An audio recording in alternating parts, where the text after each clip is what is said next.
Hey everybody, it's your man James, Mr. One Treasure, back again with some more video action for you. And today we're going to show a little artistry appreciation. That's right, it's time for one of my favorite things I do around here.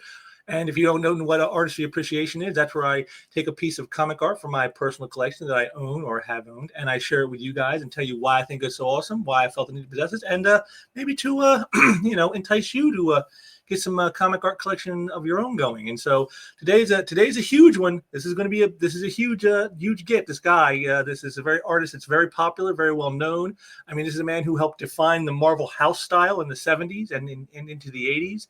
A man who taught us all how to draw comics the Marvel way. Yes, I am talking about Big John Buscema. Yes, that's the man today.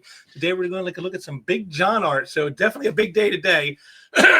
Pardon me. And there you go. So before we get into that, let me just do my usual little shill here and say, if you like what you see here, please drop a like down on the video. Help out the algorithms. Always appreciated by me when you guys do that. And also, if you got any comments about the art, about anything I say, anything you want to tell me, drop down some comments there below. I want to hear what the folks got to say, because around here, your voice matters, because you demand it, And also, if you like what you see here, share out some links, and let's bring in some new people so I can try to get those subscription numbers up.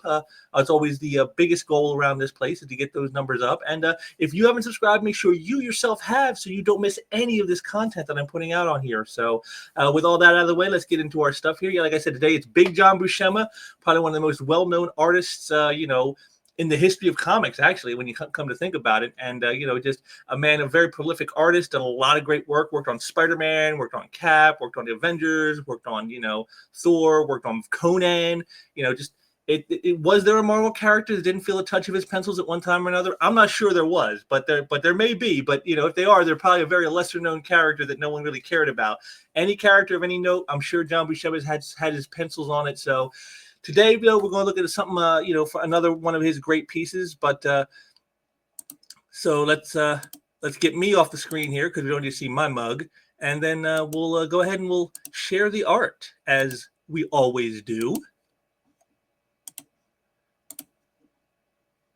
And here we are. It's from Fantastic Four, number 308, page 17. It's the first appearance and origin of the villain known as Facade, which you can see from the spelling. It's not the usual way, and you'll see why in a moment here. But as always, we'll big up the art so you guys can see a better shot here.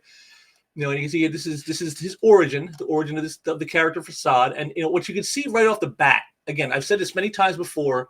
And, it still holds true here, is just look at the incredible figure work of John Buscema. I mean, the poses, the anatomy, the facial expression. I mean, he just, when it comes to figure work, John Buscema is, bar none, like the cream of the crop. This is likely one of the reasons why they had him do the book, How to Draw Comics the Marvel Way, because, you want someone who knows how to draw.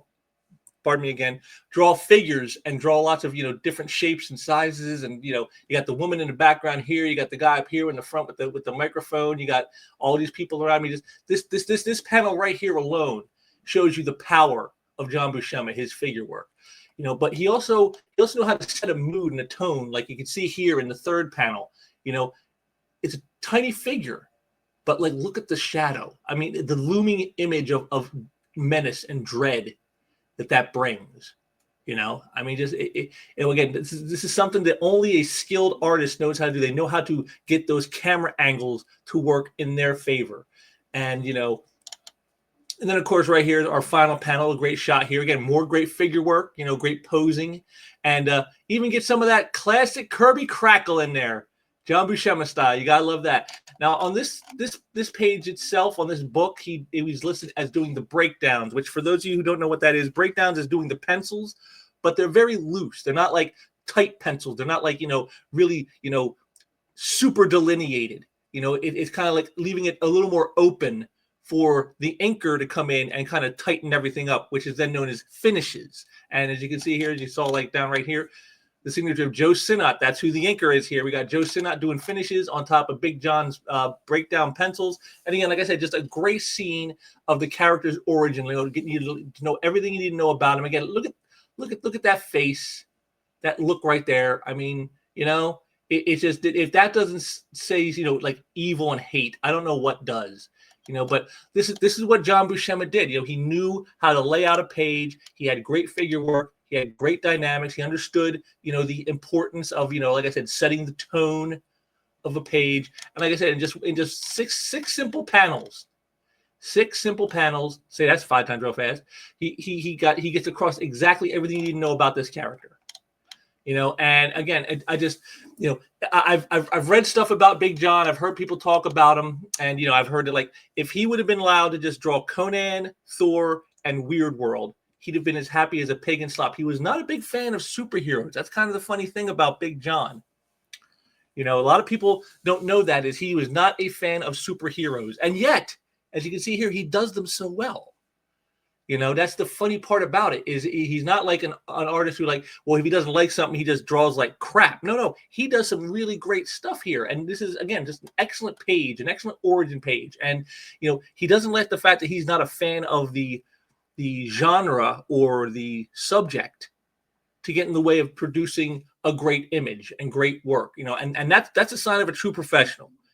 This is why I'm sure, this is one of the many reasons why that so many comic artists, when they talk about who were some of their influences and who they were inspired by and who they think is, like, someone who made them want to be a comic artist, Big John's name often comes up a lot of times, and again, you can just see why looking at this page from 1987, just classic stuff.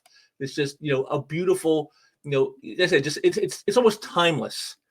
That's how I would describe John Buscema's art. It's timeless, no matter whether it's in the 60s or the 80s or, even into the 90s, before he passed.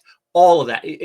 Today, he's better than almost anybody working today, and, anyone who has more detail in their style, like a Todd McFarlane type or a Jim Lee type, they still owe to a guy like John Buscema, with the great figure work that he does. Because without these fundamentals, all your extra detail is just a mess. That's all it is. It's just messiness. Whereas him, he knows where to place the shadow, where to place, like, this Kirby crackle that's out here. He knew how to get it across without being cluttering in this panel. And that is a good, a thing you have to know, is how to lay down that stuff. When you want to put in something like a Kirby crackle, or like I said, or like this shot here of the long shadow, of a small figure. You got to know how to do these things, because that's where all the drama, where the tension, where all the excitement comes from reading a comic book, and the visual storytelling of it. This is where it all comes from. It's not in the fact that it's super hyper detailed. It's the fact that you have those fundamentals that make the work stand out, and everyone goes, wow, that is just awesome. And like I said, so it's not a surprise to me that Big John was such a huge impact on so many artists today. The guys that I grew up reading about, and the guys you're probably growing up about, they've all been inspired and owe something to John Buscema.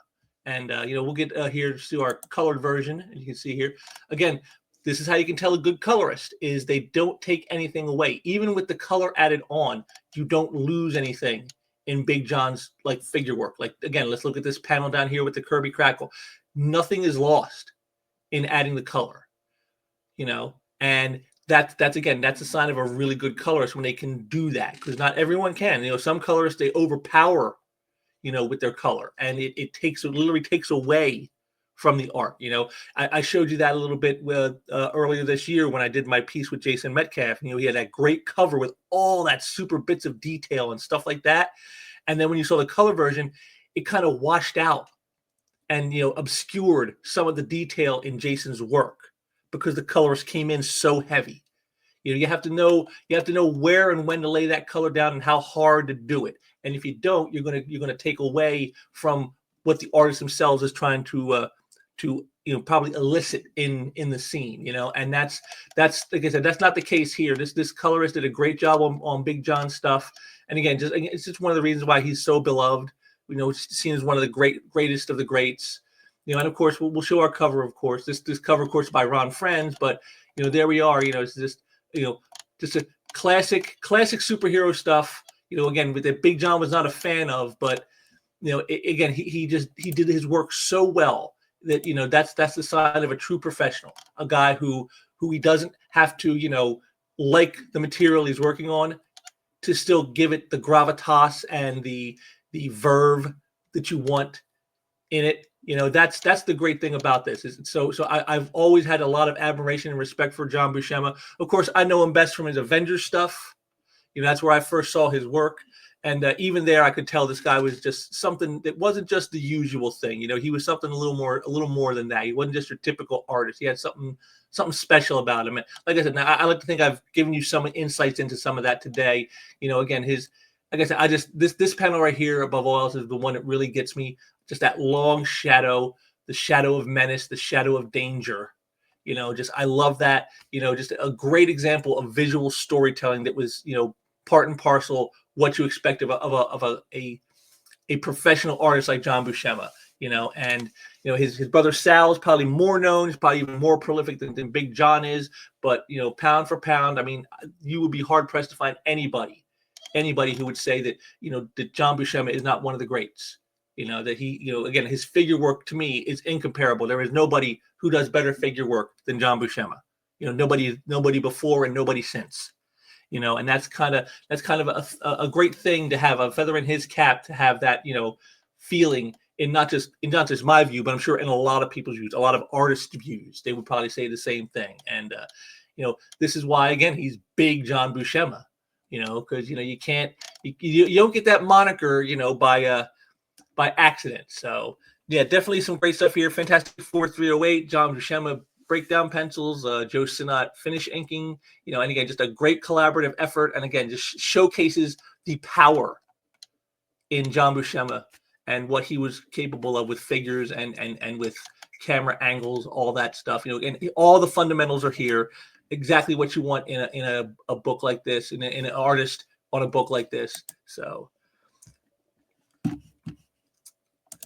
there we have it, John Buscema. You knew I was going to get to him sooner or later. You can't do an appreciation of artistry without bringing in the great Big John Buscema there. So I hope you guys enjoyed that one. I hope you enjoyed checking that out and learned a little something.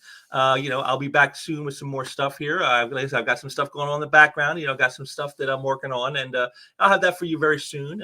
But I hope you really enjoyed this one. And again, once again, drop some comments down there. I really like hearing from the folks. Let me know what do you think of Big John? Do you think he's a great artist? Do you think he's overrated by a lot of people? Do you think he's just someone who just, he was okay, but he wasn't all that? Let me know what you think, because I always want to hear what the folks got to say. And again, please drop those likes down there if you like this, because I always appreciate that. And, make sure you subscribe so you don't miss anything, because like I said, I've got more stuff coming up for you in the near future. So I will be back soon with more stuff. And until next time, take care.